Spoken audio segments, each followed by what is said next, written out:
Chapter dimulai dengan memperlihatkan permainan berburu manusia yang pada akhirnya sudah dimulai.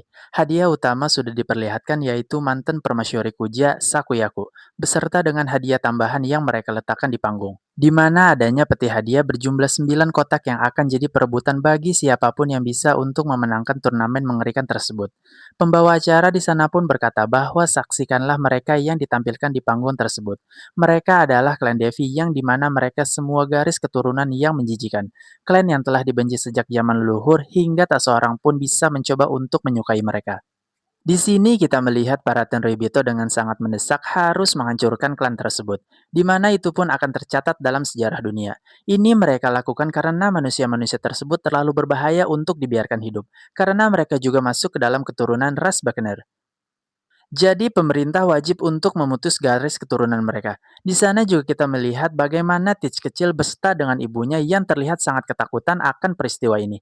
Karena pada saat rasnya ditampilkan ke panggung, beberapa dari anjing pemerintah tersebut malah melemparkan senjata tajam seperti kapak, pedang, dan juga batu ke arah mereka. Pembawa acara di sana pun tampak sedikit panik dan memerintahkan segera untuk menghentikan melempari sesuatu ke arah panggung. Karena jika para naga langit membunuh mereka, maka semua orang akan kena hukuman sebelum acara perburuan ini dimulai. Di samping itu, terdapat juga percakapan antara Saturn dan juga Garling. Ia menyebut bahwa ini merupakan temuan yang luar biasa, dan mereka pun akan memperlihatkan hadiah-hadiah favorit untuk kompetisi perburuan ini. Sekarang kita beralih menuju ke sebuah lokasi tempat di mana Dragon menemukan wanita berambut merah sedang kritis karena apa yang sudah dilakukan oleh Garling sebelumnya. Wanita ini memohon kepada Dragon untuk menyelamatkan anak-anaknya, karena dia sangat ingin sekali melihat anak-anaknya ini tumbuh besar dan dibesarkan oleh seseorang yang memiliki hati yang baik. Wanita ini pun juga bilang bahwa jangan sesekali anak-anaknya ini diserahkan kepada pemerintah. Dan wanita ini juga bilang bahwa dia memang tidak mengenal Dragon. Namun secara pasrah, wanita ini ingin sekali Dragon untuk menolong anak-anaknya nanti. Disinilah kita melihat Dragon yang meninggalkan wanita tersebut yang sudah sekarat. Kemudian berupaya untuk menyelamatkan anak-anaknya dan juga mengabulkan isi dari pesan si wanita tersebut. Kita kembali lagi ke acara perburuan di sini. Kemudian pembawa acara pun mengatakan terdapat sekitar 150 kelinci langka yang bisa diburu, ditambah dengan 13 kelinci super langka. Masing-masing dari kelinci tersebut bernilai 10.000 poin, dan perburuan akan dimulai dalam 1 jam lagi. Mulailah berlari para kelinci-kelinci kecil dan berikan kami permainan kejar-kejaran yang mengasihkan. Kemudian dimulailah permainan mengerikan ini di mana para penduduk di sana baik itu dewasa maupun anak-anak benar-benar sangat panik dan bersedih. Mereka berlari menjauhi panggung dan berusaha untuk bertahan hidup saat mereka akan diburu oleh para kaum naga langit. Di sini pun disebutkan bahwa jika mereka para budak ini bisa bertahan selama 3 minggu, maka mereka semua akan selamat. Jadi yang harus mereka lakukan saat ini hanyalah berlari dan mencari tempat persembunyian yang bagus.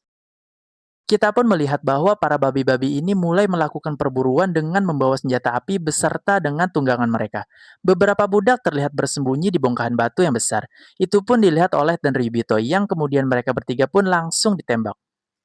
Kejadian semakin kacau. Banyak sekali para penduduk di sana yang sudah mulai pasrah dan juga terperosok ke dalam kematian yang mengerikan ini.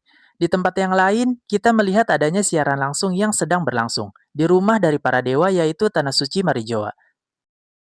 Di tempat tersebut diadakan sebuah nobor di layar monitor yang besar. Mereka dengan asik menonton pertunjukan yang sangat mengerikan ini.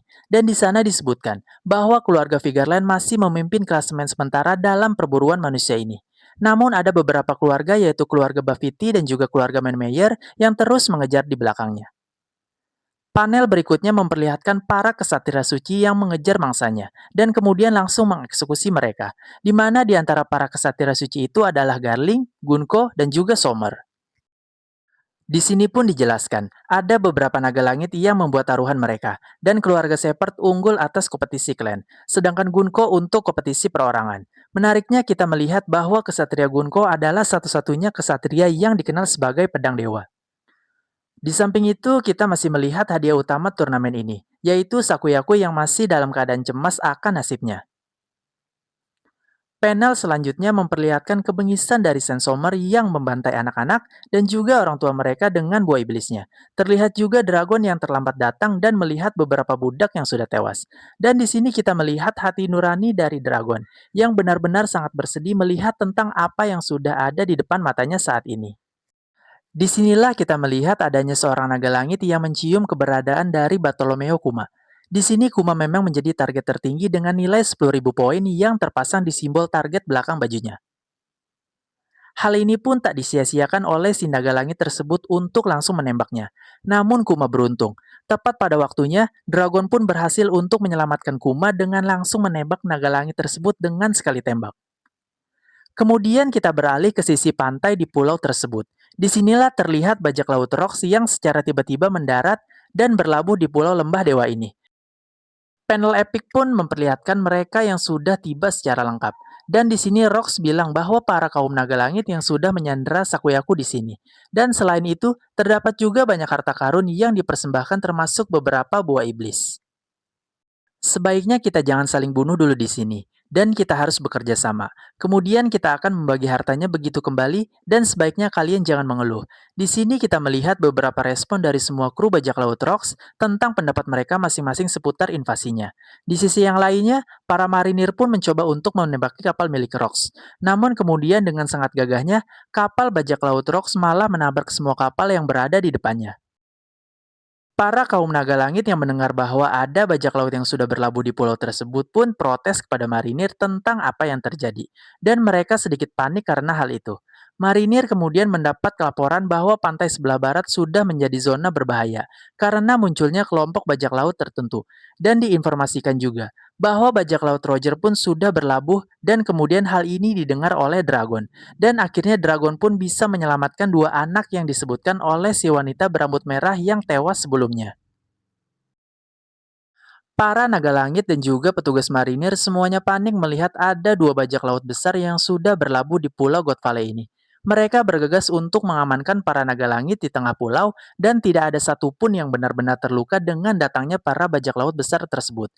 Peristiwa ini pun makin kacau dengan kita melihat kumpulan dari kru bajak laut Roger yang menyerbu pulau tersebut dan bertujuan untuk menyelamatkan Saki. Dan disinilah informasi tersebut pun sampai di telinga para kesatria suci. Dan mereka pun berkumpul menjadi satu untuk melakukan pengamanan ketat terhadap para naga langit di sana. Di sini marinir juga menginformasikan bahwa para bajak laut terus berdatangan dari segala penjuru pulau, dan kapal perang menembak mereka. Dan pada saat kekacauan ini berlangsung makin hebat, para marinir pun mendapat bala bantuan yang benar-benar sangat penting pada chapter terakhir. Kita diperlihatkan pahlawan angkatan laut Garp muncul dengan melempar sebuah bola meriam ke arah dari kumpulan para bajak laut itu. Disusul dengan ledakan yang benar-benar dahsyat. Para marinir pun benar-benar terharu melihat adanya bala bantuan yang tiba untuk membantu mereka. Dan di sini dengan gagahnya, Garp bersiap untuk mengeksekusi para bajak laut yang membuat ulah di pulau tersebut. Catatan akhir yang kita dapatkan pada chapter ini, para legenda telah berkumpul di Lembah Dewa. Nah, itu dia full review dari komik One Piece chapter 1160. Kalau kalian mau nambahin opini liar kalian, kalian bisa langsung komen di bawah ya. Jadi jangan lupa like, komen, dan subscribe biar kalian gak ketinggalan video selanjutnya. Gua pamit undur diri, sampai jumpa di video selanjutnya. Bye-bye!